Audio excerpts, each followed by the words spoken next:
aircraft? All right. And why did the car? Say again. Okay, so you are demanding answers. You are demanding an investigation. As a sitting member of parliament and a ranking member for that matter, would it not be patriotic to go to the security agency with whatever information you have, even if you have not been invited? You see, the matters of national security are very sensitive. And in these circumstances, you know that the state is the investigative body. And the government, at the end of the day, the president is the commander of the state. You understand? So now, let me put it this way. If you want to achieve a better result, you should engage the public in this. Don't go quietly and give them any information. So I want to put on authority that the minority, we are solidly behind Reverend Intim Fojo, and we are demanding answers. And this is the way to put the government to account. And you see, when the parliament is not just there for legislative purposes or to make laws and the rest of it. We also have a duty to provide an oversight. If you like, you have an oversight responsibility over the government. So what is wrong? Coming to you privately and going to the public to make a public statement. What changes? At the end of the day, is it not a matter worthy of investigating? You have to investigate and put the facts out there. Okay. What were these aircrafts doing in Ghana? Simple question you can't answer. That's fine. Finally, before I let you go, Mr. Eduse, you don't want to provide answers. You want to also gag us and prevent us from expressing our views and opinion on this matter. We will not stop. They must come out and give us answers, because Ghanaians demand or deserve to know what were in those aircrafts. Okay, but Mr. Eduse, finally, before I let you go, as a lawyer, educate us, for the purposes of public education, on what the law says on burden of proof, very quickly.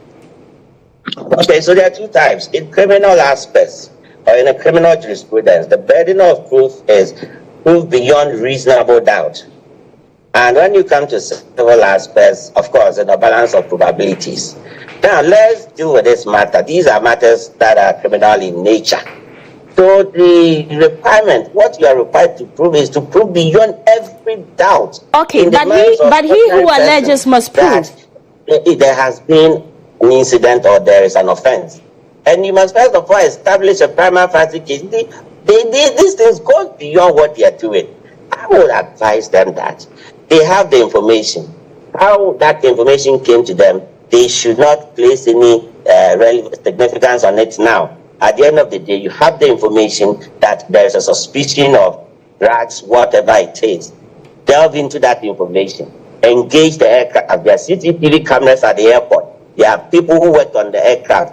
Engage them. Establish what was in the aircraft. Finish. Where that information is coming, even if it was a hearsay, even if the author of this statement that Intim Fojo Honorable has made didn't come from him and it came from the ordinary person on the street, it is still incumbent on the security agency to take it up and investigate it. That is the point. So they shouldn't think that it's coming from minorities, so they'll politicize it and put in these aspects of Rambo style.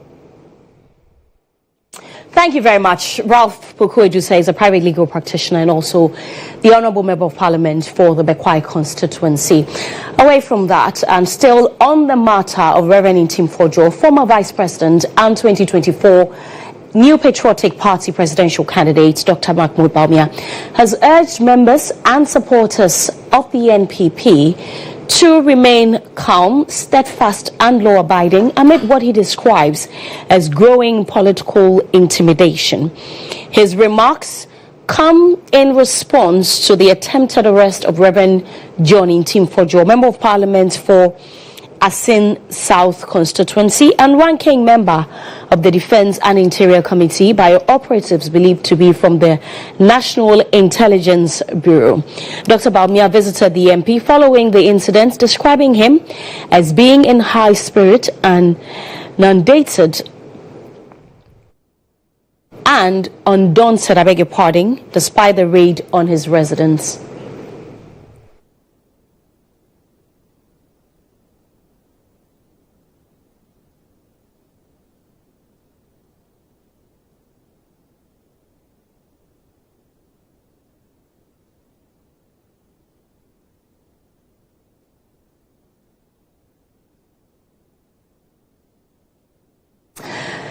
Away from Reverend Ntim Fojo, the Minister for Communications, Digital Technology and Innovation, Samuel Nate George, has announced that Ghanaians will soon be required to register their SIM cards.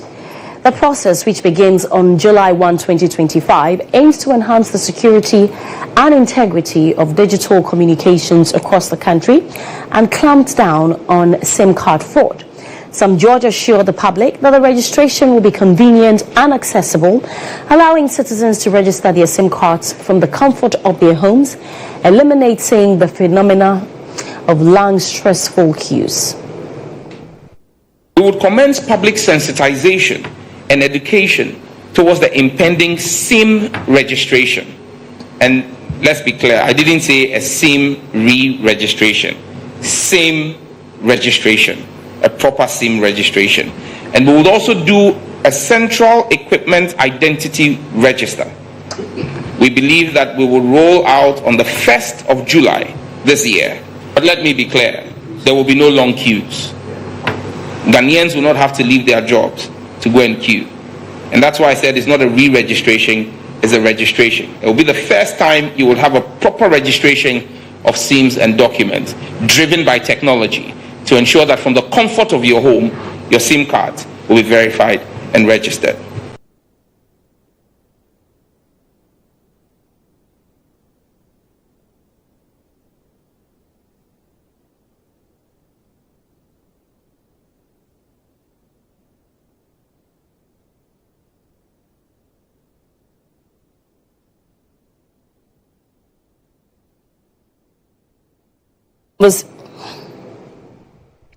Let's have a conversation with the CEO of the Ghana Chamber of Telecommunications, Dr. Kenneth Ashibe. Doc, thank you very much for your time. What's your reaction to this news? Another SIM card registration? Well, the minister mentioned this when he came for the vetting. He also raised this when the chamber met with him. And so we all know the challenges we had with the previous registration, the fact that we were not able to complete the process with the NIA database, which is the single point of truth, so far as this country is concerned, as prescribed by law. And so, and again, the minister has talked about the fact that this will be technology-driven, and this will seek to complete the process entirely, ensure that you start and end off with the NIA. And so we are, and you know, the modus operandi of this minister has been to do engagement on all of these major initiatives. So we are definitely going to be engaging the minister, and then the NCA, which is going to be responsible for it. And we'll be able to bring to bear all the learnings that we have had as an industry in dealing with the SIM registration, so that we can ensure that then we have a very robust SIM database, and then we also inculcate within the design that agility that would make sure that there's constant improvement of what it is that we're doing. And so we are assured about the minister's point about the fact that, you know, it's not going to overburden our customers, and we hope that it would also not going to be expensive as well. But so we are waiting for that engagement with the minister, which is going to happen very soon. And so that once we get the information, we will make sure we carry all our subscribers along. And this will be done in such a way not to overburden anybody. Would it be accurate to say that the SIM registration exercise that we engaged in a couple of years ago yielded no results at all if we're having to do it again? So I won't say it did not yield any results at all. But there were some challenges and some deficits with it. You realize the fact that in that SIM registration, it's only the first part that you call on the NIA database.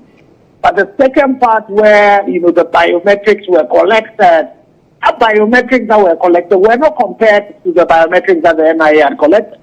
The biometric that was collected was also the non-contact biometric, way of collecting biometric data, which is a different standard as what the NIA, had prescribed. And so there were some deficiencies with it. You would currently, if you went anywhere and you put your finger on any biometric device, it will not be able to based on that biometric database, be able to tell you that you were the person actually doing it. But if we do this well, and speaking as an engineer, if we did that, where we started and ended up with the NIA, it would rid off the issues where somebody can just take your data and then want to register a SIM with you with your data, or and all of that, because it would be starting and ending with your biometric data. Right, thank you very much for speaking with us, Kenneth Ashibe. Dr. Kenneth Ashibe is the CEO of the Ghana Chamber of Telecommunications. Still on this, the issue of SIM card registration has been the topic for discussion for most people. GHOne's Leia Nuhu has been interacting with some Ghanaians on the announcement of the upcoming exercise as to whether it's a good initiative or not. Let's take a listen. According to Minister for Communication, Digital Technology and Innovation, there will be a SIM card registration exercise which is scheduled to begin in June 2025. He said that people would not have to queue at registration centers for this exercise. He said this exercise is to combat fraudulent activities as far as Momo is concerned. We are here in Circle. Let's find out from people if they think this is a good initiative. If it's left only media, I personally support them. Yeah, because now this fraud and things now it be plenty. Plenty people they use other people that are Ghana card, they fraud innocent people. So if it will help us, I don't mind. If we only re-register and we'll not go and join line, as they said, it's online. I support them. It's very good. A good idea because they say no. Etimema obi etimiko obi sika free na account no bra on enya ne dia. Ana obi tumi ye edi wudu de we ka yama no tumi wudi ko di bone wo ti wo wuni mo hwe na ya be fa kwa bra enya wo na odi sa bone say wo mo say ready fa fra me dan ka me ne wo ya adwen. But madam, this is my Ghana card. So for the previous government, they told us and when you do this Ghana card, you can use this Ghana card to register all your everything to make it online possible. So I don't think how possible could someone use your other information for scamming. Once we have this Ghana card, I know that it has pampered all our everything. So how possible could someone use your other information to make scam? That's why I don't see that it is possible for us to do another registration again.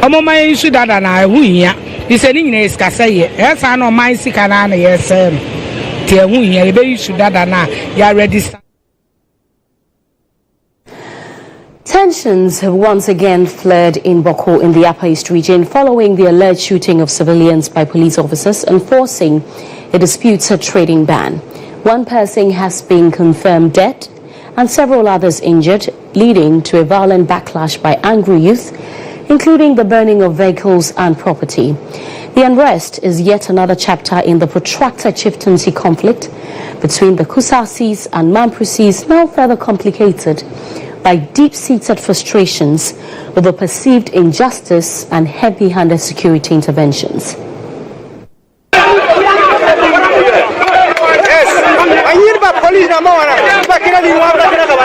Fresh violence has erupted in Bawku, Upper East region, after police allegedly shot 8 civilians on Wednesday around 10 a.m., leaving one person dead and others injured.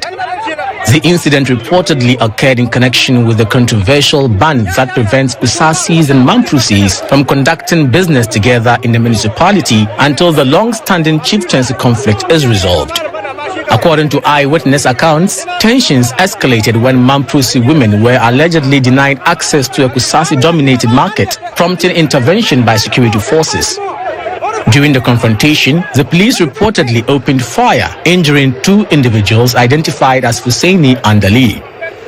In retaliation, enraged youth reportedly set fire to a police vehicle and torched the residence of the divisional police commander.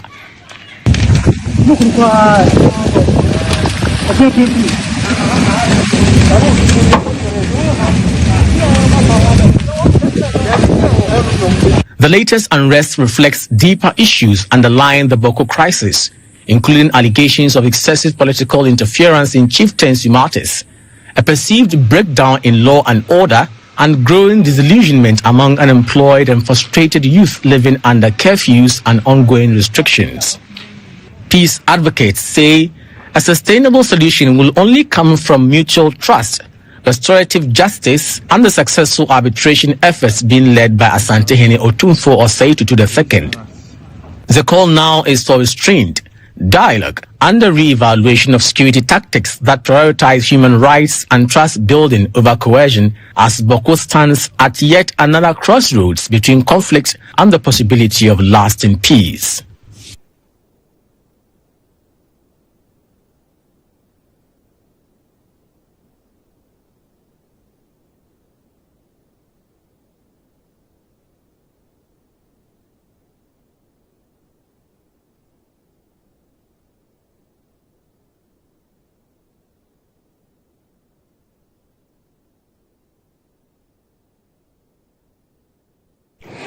Bawku Central Member of Parliament Amihere has condemned the actions of police officers in Bawku following a renewed clash that claimed the lives of one civilian. The majority leader, in a statement, advised the law enforcement officers to work with traditional leaders in the area to maintain order. In a statement released by the majority leader and Bawku Central MP, he says, "I totally condemn the actions of the police in shooting some youth in Bawku today. Also, I have never had any discussion with any police and directed them to allow anyone to attend any market or purchase anything from anyone. Such matters are not my responsibility. They are matters within the purview of law enforcement officers, and no decision of a law enforcement officer should be blamed on me because I do not control them operationally. The law enforcement officers are advised to work with Abugrago Azoka II, the Zrugan, an overlord of Kusang, to maintain law and order in his traditional area." Let's have a conversation on the back of this. Atongo Kasim Idrisu is a local reporter in the Bawku enclave and joins me via phone with updates on this development. Thank you so much for joining us. Idrisu, what's the situation in Bawku right now? All right, so let me say a very good afternoon to viewers, and I must say the situation in Bawku here is unsafe. Traders are not able to come out. Businesses are not all that running as it used to be. You can see from my background, this is a town, a particular location. And you can see that movements are not all that. Students are not able to go to school as it used to be. And then due to what happened yesterday. So there's serious tension in the town currently. All right, but run us through what happened yesterday in Bawku, please. Can you take that again? Please run us through what happened yesterday in Bawku. All right, so yesterday around 10 o'clock a.m., we had an information that there was a misunderstanding between civilians and then some security personnel, that's the police. And when we got to the scene, the action was already taken. And according to sources, says the people in Bawku, due to the conflict, the market have been divided into two. The Kusasi Street in their own separate market, and then the old market where both of them were trading have abandoned by the Kusasi. Kusasi don't go there again. So this is what is currently happening. So the Mamprisi decided to follow up to the Kusasi's market to trade there, where the Bokunaba Sigri Azoka gave directive that they will not allow anyone to join them there till the matter is being resolved by the Otumfuo and then the mediation team. So due to that, the youth decided to enforce the law to order to let the Mamprisi stay at where they are till this matter is resolved. So that was the reason why these boys went there to prevent these market women from coming into the market. But unfortunately, the police there shot 5 people, leaving 1 dead, and then 3 seriously injured and were sent to hospital and currently receiving treatment at the vineyard. So this triggered the youth to also react on behalf of their colleague for the security action.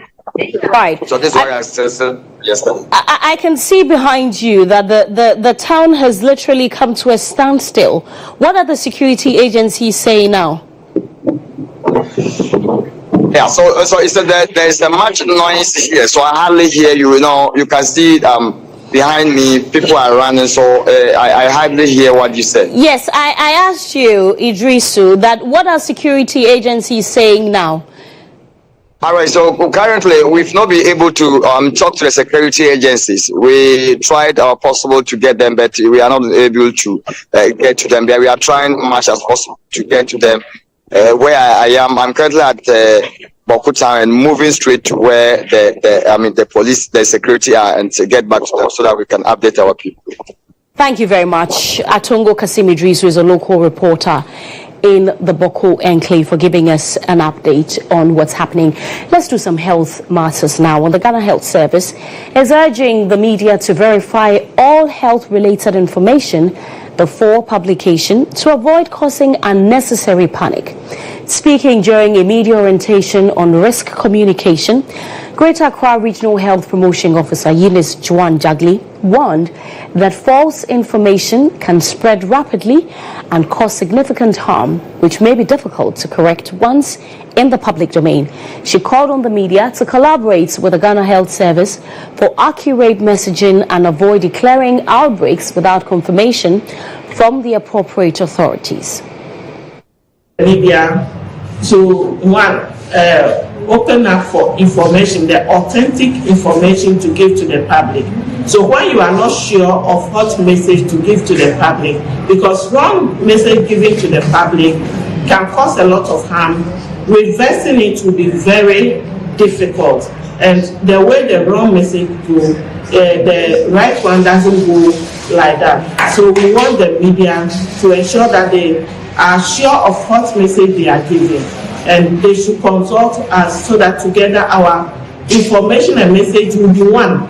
Two, we want the platform to do sensitization of the community, getting the information, but do well to ensure that they verify the information and they leave the information and the declaration of outbreak to the authorities that are to do outbreak declaration and not to declare outbreak when they are not sure how the situation.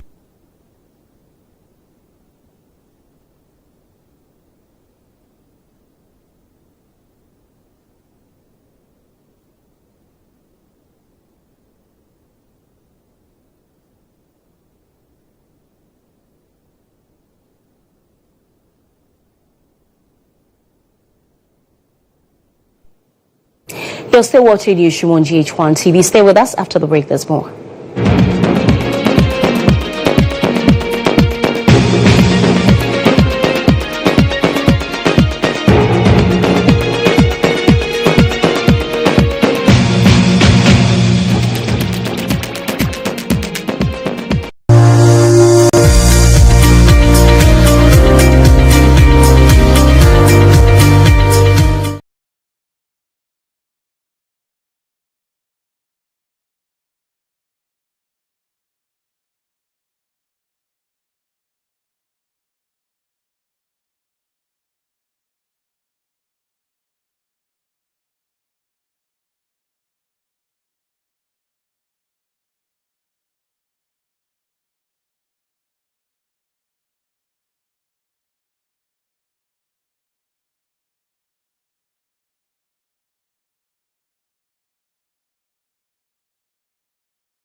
You're welcome back to Newsroom on GHOne TV. I am Serwaa Amihere.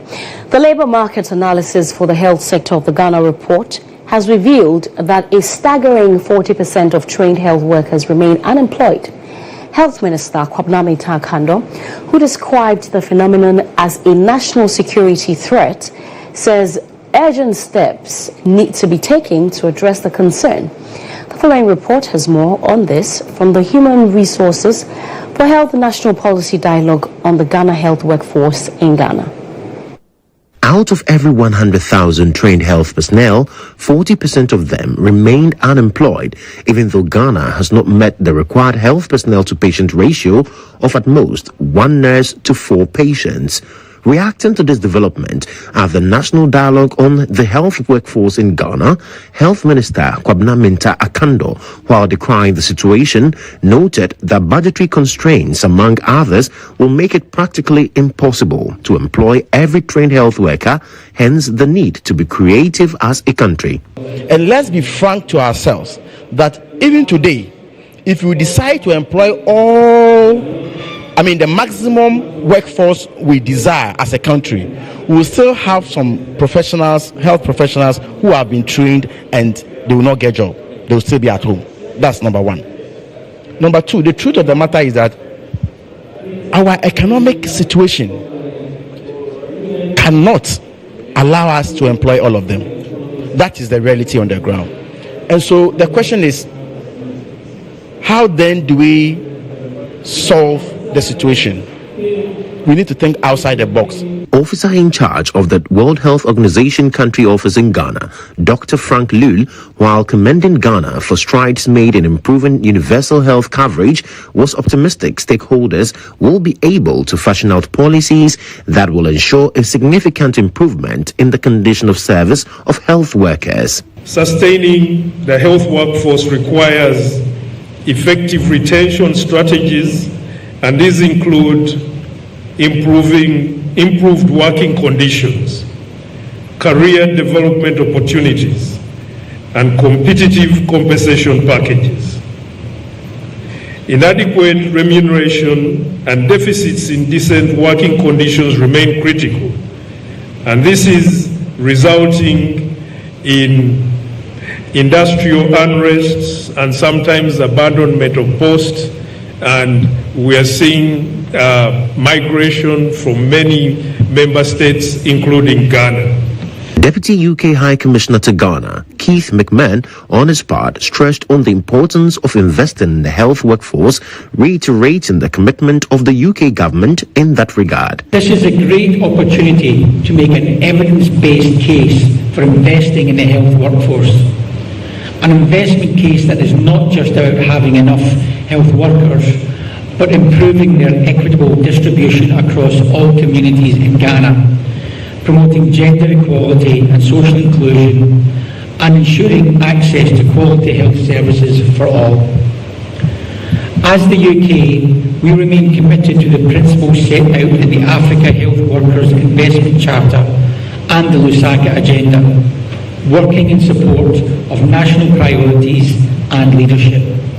The National Policy Dialogue brought together key stakeholders in the health sector, including chief executives of hospitals, leadership of health associations, and government functionaries.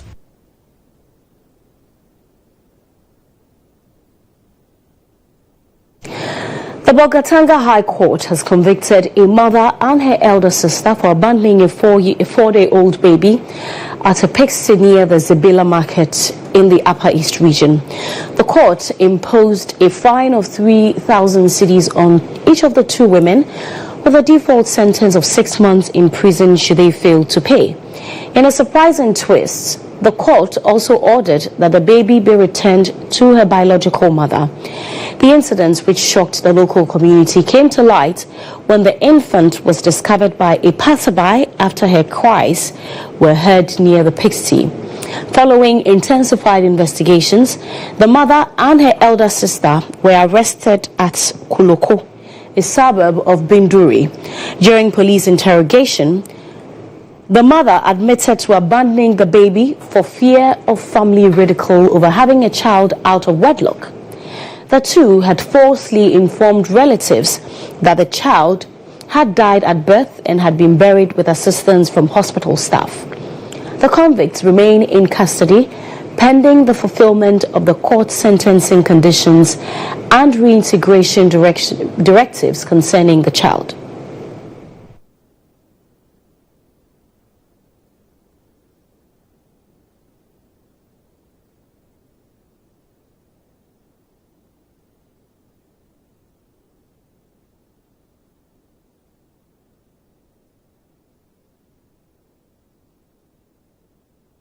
The Network for Women's Rights in Ghana is calling on the government to prioritize implementation of women-centered policies to effectively address gender inequalities in the country. According to the group, such policies are essential for promoting accountable and inclusive governance.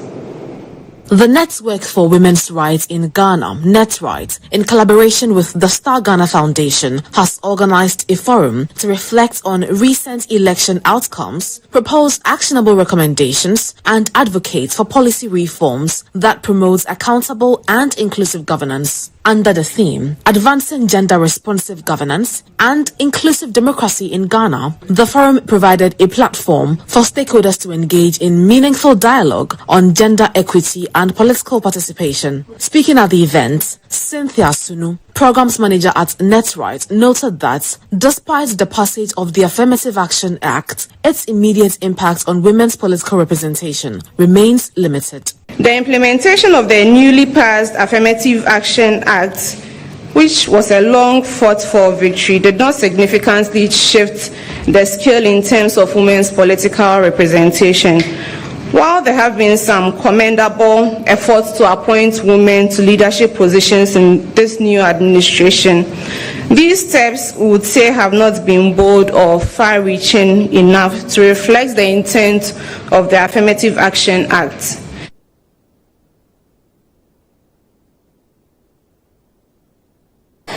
The Ghana Cocoa Board has refuted claims circulating about a new producer price for cocoa. In an official statement, Cocoa Board clarifies that no such decision has been made, as the Board of Directors is currently not in place, making it impossible to determine or announce a new price.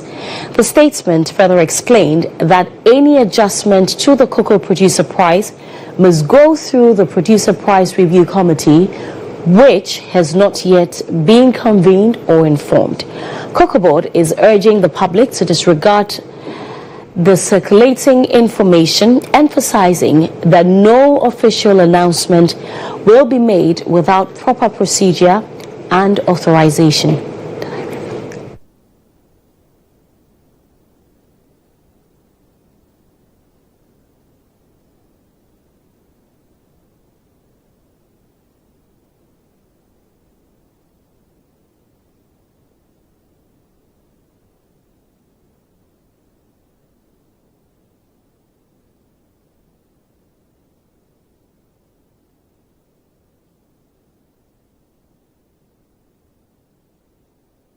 And still in business, the Bank of Ghana is urging commercial banks to exercise prudence in adjusting lending rates by maintaining transparent communication with the clients following the recent hike in the policy rate to 28%. According to the governor of the bank, Dr. Johnson Isiama, viable businesses should continue to receive support and tailored solutions should be explored to mitigate the impact on the most vulnerable sectors.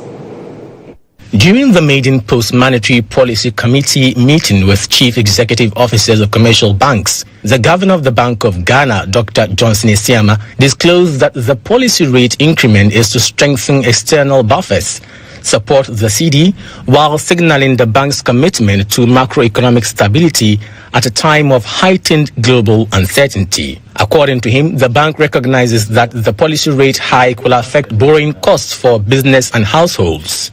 We also recognize that the policy rate hike will affect borrowing costs for businesses and households, while the policy tightening will affect funding costs and credit pricing in the near term. The financial system is well positioned to absorb these effects. We therefore want to urge banks to exercise prudence in adjusting lending rates and maintain transparent communication with your clients. Viable businesses should continue to receive support, and tailored solutions should be explored to mitigate the impact on the most vulnerable sectors. Dr. Isiama also announced plans to refine the central bank supervisory and resolution tools for enforcing compliance and shaping the banking system that is agile, accountable, and prepared for the future. We are enhancing our use of data analytics. We welcome digital innovation. Sustainable banking requires strong governance at the core. Ethical lapses and weak internal controls are not isolated risks. They have systemic consequences. We are deepening our supervisory focus, therefore, on board effectiveness, on compliance culture, and accountability across all levels of institutions. We are investing in upskilling our supervisory teams to be able to match the pace of innovation and complexity. We will prioritize sustainability oversight, and that has to do with ESG and climate-related risks. The Bank of Ghana assures its readiness to support the commercial bank through policy, dialogue, and collaboration in order to build a system that truly serves Ghanaians and supports long-term growth. Bill's Microcredit has unveiled renowned Ghanaian actress Gloria Safo as the company's new brand ambassador. The unveiling ceremony, held at the company's head office, aims to promote swift and reliable financial services to the youth, women, and others without the burden of collateral. For over 16 years, Bill's Microcredit has been providing financial credit to Ghanaians from diverse backgrounds through flexible means, emphasizing the absence of collateral requirements. This approach differs from the usual demands made by other financial institutions, which have historically left many financially excluded. Delivering a speech during the unveiling, Chief Executive Officer Romeo Richlove Elom Kwekuseshi indicated that the company's core values of innovation and transformation align with those of the brand ambassador. Our mission has always remained simple and powerful: to provide financial empowerment to individuals and big and small businesses who are so often overlooked or underserved by the mainstream financial systems. At Bills, we believe in potential, we believe in progress, and above all, we believe in people. Today, we take that belief a step further. To connect more deeply with communities we serve, we recognize the need for a voice with the power to inspire, influence, and connect. Gloria Safo highlighted the need for effective collaboration to promote indigenous brands while empowering the youth to reach their full potential. My passion to make sure that every youth of Ghana, is more or less established and has a future to depend on. We are all building a sustainable future together, and I will be extremely glad to be in the driver's seat whilst you all join me in the passenger seat as we drive this force to a better Ghana. Bill's Microcredit is urging the general public to visit their offices with just their Ghana cards to access flexible and affordable financial credits.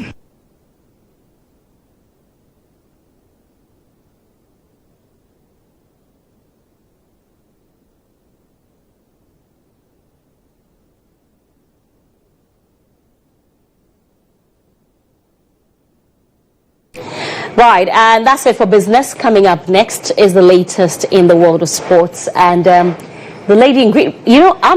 My color is not. This is turquoise. It's green, turquoise. I guess. Green. And yours? Is it yours? No, mine. Yes, and then yours is nowhere. That's what I think. Not in the family turquoise of green. Okay. Yours can be turquoise. Okay. Yours is green. It's green, and then yours. Green. I'm asking for yours. That's what. Yeah, I think it's turquoise green or something. I see. I don't know. Anyway, coming what have you got? We are doing something on Olympics. Wait, what team do you support? Real Madrid. We lost. We lost 3-0, but we'll come back stronger next week. So don't worry. Do stay tuned. We'll bring you latest up soon.